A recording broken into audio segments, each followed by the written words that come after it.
It was raining that day. Not the kind of rain that makes you run for cover, but the kind that makes you pause and remember. Sometimes the most ordinary streets hold the most extraordinary stories. And sometimes love doesn't arrive in roses or fireworks, but in spilled coffee, wet shoes, and a little girl with too much honesty. This is not a love story. It's a story about love, class, about loss, about laughter in places you'd least expect it, and about finding your worth when the world tells you you have none. Dustin never thought he'd end up as a driver for strangers. But bills don't wait for dreams. So there he was, early 30s, 5 shirts in rotation, and a car that coughed before it moved. One morning, as usual, he parked near the hospital. And that's when she arrived. Chloe, giggling. Hey, mister, did you wet your pants, or did the sky attack you? Her name was Chloe, 8 years old, diagnosed last summer. Her mom worked double shifts. Her dad had left, the kind of man who ran faster than the storm. So Dustin wasn't just a driver anymore. He became something else. Someone who brought jokes with juice boxes. Someone who sat through silent elevator rides without asking questions. Someone who let a child teach him what courage looks like.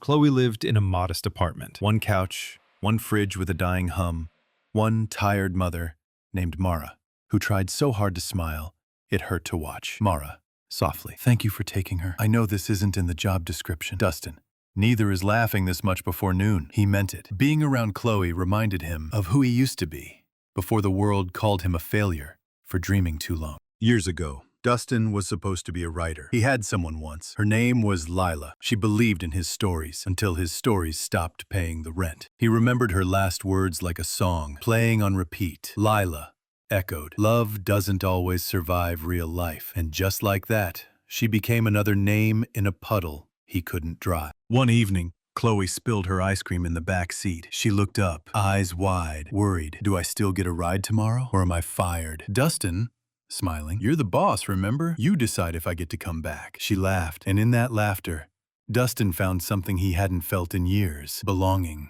There was a community movie night. Someone donated tickets. Chloe begged Dustin to come. It rained. Of course it did. Everyone scattered. But not Chloe. She sat there, umbrella-less, face tilted up toward the screen. Chloe, whispering, "I don't care if I get wet. The movie still plays." And Dustin sat beside her, soaked, watching her instead of the film. He had never seen anyone so alive, while fighting so hard just to stay here. One morning, Chloe didn't show up. No pickup, no text. Just silence. Dustin waited until Mara called. Mara, choking up. "It's not good today. Her lungs are tired." He drove, not to drive her, but to be there, because sometimes love is just showing up. Weeks passed, and then Mara handed him an envelope. Inside was a note. "Chloe, VO, gently. Dear Dustin, if I don't wake up, don't be sad. You made my boring hospital days funny. You told stories like a wizard. Please write your book someday. I'll read it from the sky. Love, your boss, Chloe." Dustin did write that book. It was about a girl with too much honesty, a man who forgot he was special, and how spilled ice cream and small kindnesses